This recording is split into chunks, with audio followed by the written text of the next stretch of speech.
Hi,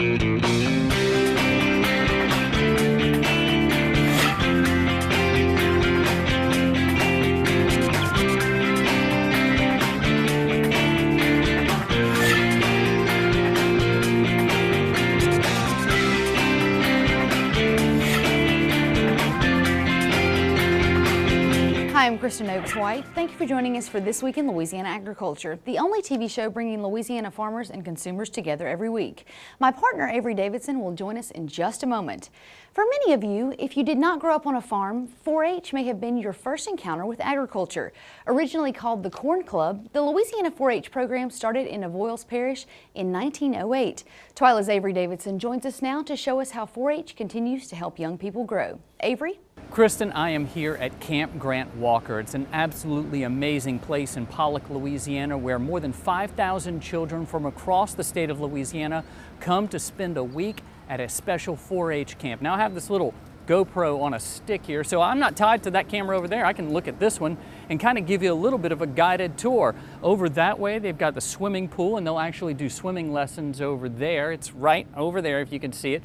The whole area has cabins and wooded areas and archery range and everything. And then right here behind me is the LSS Martin Pavilion. It is a very important part of the future mission of Camp Grant Walker.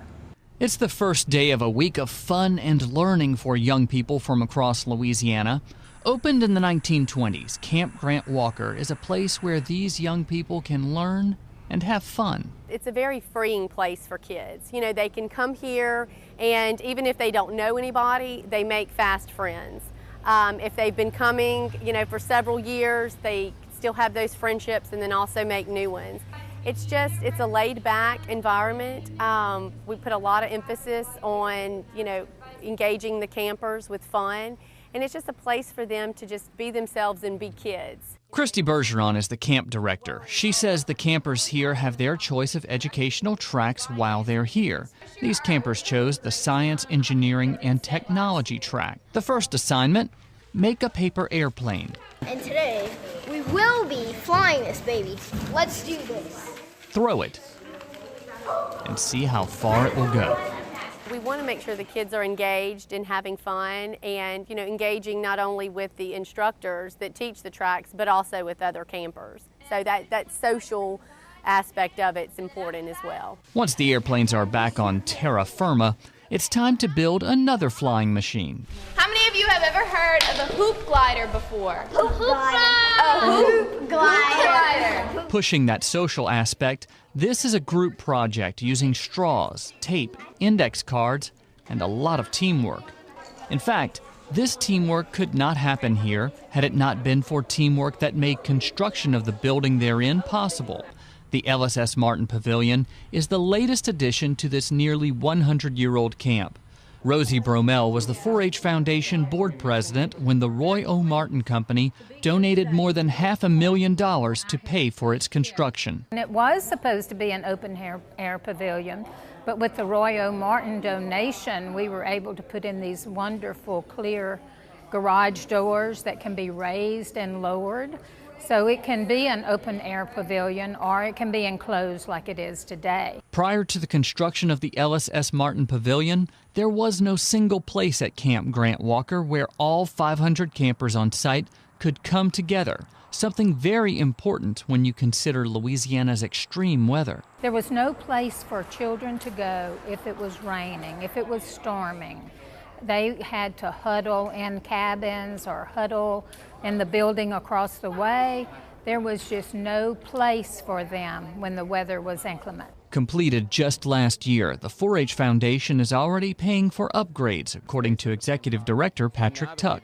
We've spent about $80,000 this year after the building was completed, putting in bleachers and stage and sound and projection, and we've really made it one of the premier conference spaces that the LSU Ag Center has. This is not the only place the 4-H Foundation helps these children. We spend about $50,000 a year through the foundation on educational trips, camps, and conferences, and probably actually much more than that when you combine those three. The state spends well over $200,000 giving these kids opportunities that they otherwise wouldn't have. When you're at Camp Grant Walker, there's a lot of hands-on outdoor wetlands education and environmental education that they couldn't get anywhere else in the state. That's a lot of money, but fortunately, there are businesses and people who make seven-figure donations. We recently had we had the historic pledge for Louisiana 4-H in the history of Louisiana 4-H. Honeybreak Lodge, as many people know, pledged $1 million over the next 10 years to support educational trips, camps, and conferences for 4-Hers in Louisiana. That'll generate about $50,000 a year, which is what we currently spend on those programs.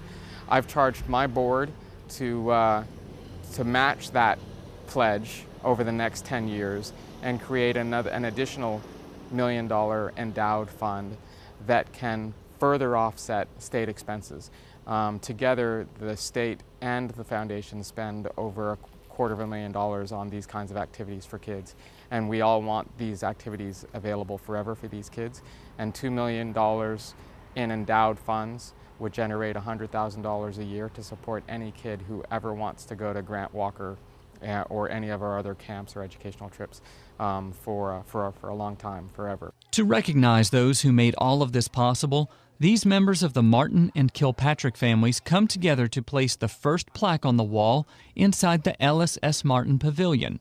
Honored is Kathy Martin's father, Bobby Lewis Kilpatrick. My father, who was a dairy specialist with agricultural extension at LSU, and he was highly involved in 4-H, and in fact ran this 4-H camp at Camp Grant Walker for many, many years in the summers, and meant a lot to him. I was able to come to the camp with some of my cousins who were here for the plaque today, and he would be impressed and very, very honored to be part of this. Whether they know it or not, these young people are now part of a century-old tradition connecting to agriculture, of connecting to each other, and pledging their heads, hearts, hands, and health to something that transcends generations. A lot of the children who come out here now have the history of parents and grandparents who were 4-Hers.